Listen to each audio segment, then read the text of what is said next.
C'est quand vous voulez, il n'y Allez, a pas de problème. on va commencer par l'enfance et puis après on parlera des adultes et des moins adultes. Donc voilà, ce fut la semaine dernière où vous avez participé en tant que ministère à cet effort de sensibilisation autour de l'enfance.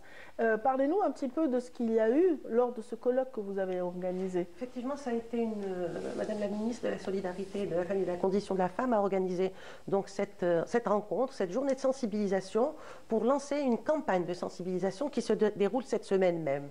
Et donc, au cours de cette journée de sensibilisation, c'est vrai qu'on a convié de nombreux partenaires en rapport avec le sujet étant un problème de société et non pas exclusivement un sujet en lien avec la solidarité nationale ou la famille uniquement. Il s'agissait du sujet en lien avec les dangers d'Internet auxquels nos enfants sont exposés. Et vous avez peut-être raison de commencer votre émission par l'enfant, l'enfant étant l'avenir de l'homme.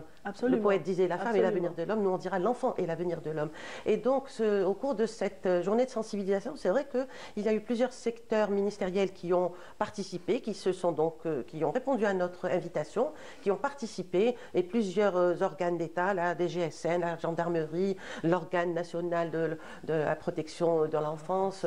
Vraiment, il y a eu tout le monde a répondu à l'appel parce que effectivement, les gens maintenant, les secteurs, les décideurs, les intervenants sociaux ont pris conscience depuis quelques années que Internet, c'est un outil de la modernité, c'est un outil nécessaire à notre quotidien, mais c'est aussi un danger potentiel. On se rappelle encore de cette alerte il y a quelques années, rappelez-vous, de la baleine bleue, ce jeu qui a vraiment fait peur. Un jeu particulièrement dangereux, particulièrement délétère. Aujourd'hui, un autre jeu, excusez-moi de vous interrompre, le Roblox, ça devient très dangereux et malheureusement, nos enfants... Il y a eu cette résurgence d'un jeu qui mène les enfants à des comportements particulièrement dangereux et délétères et qui portent parfois atteinte à leur propre vie. Et donc, il faut tirer la sonnette d'alarme.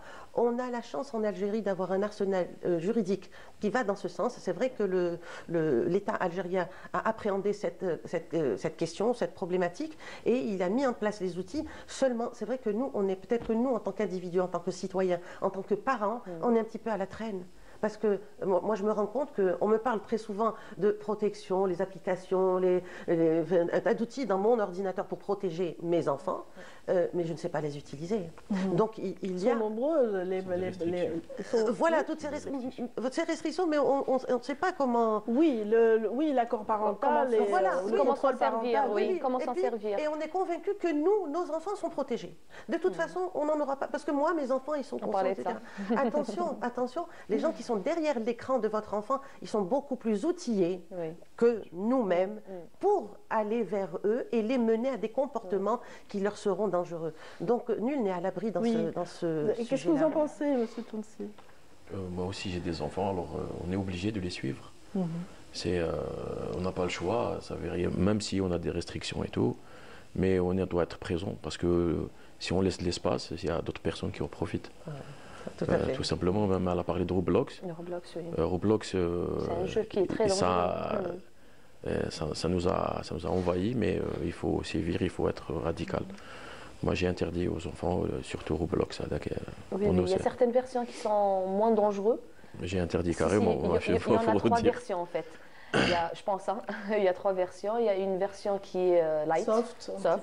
Voilà, et 2 autres versions où il y a des comportements assez bizarres et très dangereux pour les enfants, malheureusement. Ça, c'est sur le jeu. Sur ce jeu qui est très tendance, malheureusement, et c'est tout le monde tous les enfants s'y mettent ces 2 dernières années. Enfin, beaucoup plus de... L'année passée, je pense. Non, mais ça fait un petit moment, au moins 3 ans. Le problème, c'est la communication, le chat sur le jeu. Oui. Parce que le chat, on ne sait pas avec qui nos enfants parlent. C'est ça. Et déjà, moi, j'ai un fils de 6 ans, et il commence à donner il utilise des phrases que les gens commencent à chercher pour savoir qu'est-ce qu'il est en train de dire. Oui, parce que c'est pas évident. C'est vraiment une intrusion dans vos vies. Parce qu'il rentre dans des évolutions. Il parle de Minecraft, je sais pas quoi. C'est ça. Alors, j'ai un fils qui est pratiquement le même âge. Et c'est vrai que des fois, ça nous échappe.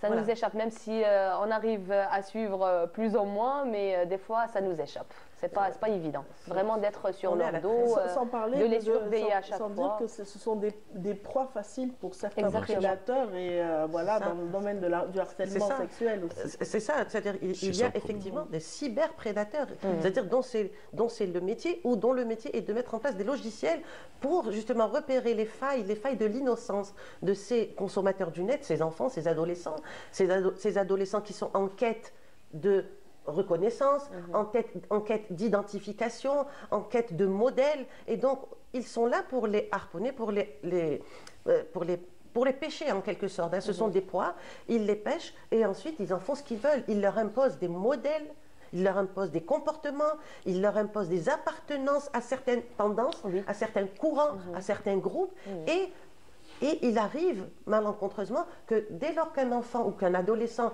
ne se comporte pas comme il devrait par rapport aux autres, il est banni. On lui dit « tu es banni ». Mais c'est un terme extrêmement violent pour un adolescent de 14-15 ans de lui dire « tu es banni de ton groupe ». C'est terrible le bannissement. Qu'est-ce qui se passe dans sa tête ? Je suis exclu, je suis banni, mais je suis exclu, je suis banni. C'est terrible, c'est vraiment une dépréciation totale de sa personnalité par rapport à lui-même. Donc vraiment, on voit que, et ça c'est le soft, hein, c'est la version soft, le bannissement. Il peut y avoir des rendez-vous qu'on donne, une utilisation d'informations personnelles, en plus du fait que dès lors qu'on ouvre une page dans ces réseaux sociaux, on a mis à la disposition de ces logiciels, de ces propriétaires de logiciels, toutes nos informations personnelles. Et donc là, il y a un vrai danger. Absolument. Quand on signe, quand on dit « j'accepte », j'ai accepté les quoi? Conditions. On ne sait pas, on n'a jamais lu la page entière, la charte. Non, personne n'arrive à la lire. Elle est faite de sorte qu'on ne puisse pas la lire. Personne n'a pu la lire. Moi, je ne connais pas beaucoup de personnes qui sont allées au bout du texte, mais on a accepté des choses terribles. Et de temps en temps, pour se rassurer, on voit passer dans le Facebook « oui, je ne donne pas droit » ou « je retire le droit d'utiliser ». Ça n'a pas de valeur, c'est de fausses protections. Ça, ce sont de fausses protections. Donc vraiment, il faut faire très, très, très attention parce que... J'imagine que ce colloque a permis justement de focaliser sur ces dangers, mais aussi d'avoir les meilleures recommandations possibles. C'est ça, justement. Intersectoriellement. C'est ça, il s'agissait de discuter du diagnostic, de faire un état des lieux et de sortir avec des recommandations qui impliquent plusieurs secteurs. De sorte que, une fois la campagne, cette campagne-là de sensibilisation, qui n'est que la mise en route d'une machine, ce n'est pas la machine en elle-même, c'est la mise en route et différents secteurs sauront comment agir et comment intervenir pour que l'opération perdure au long de l'année et même au-delà, parce que c'est vrai que c'est un problème de société qui doit être traité tout au long de l'année et tout au long des années, parce que l'enjeu est majeur, il en va justement de l'avenir de nos enfants et de notre société. Merci infiniment Madame Samia Oulman. Je rappelle que vous êtes conseillère auprès du ministère de la Santé. Je suis directrice, oui, au ministère. Directrice. Les directeurs sont en général de bons conseillers également. En tout cas, vous travaillez auprès du ministère de la Solidarité, de la Famille et de la Condition de la Femme. Et puis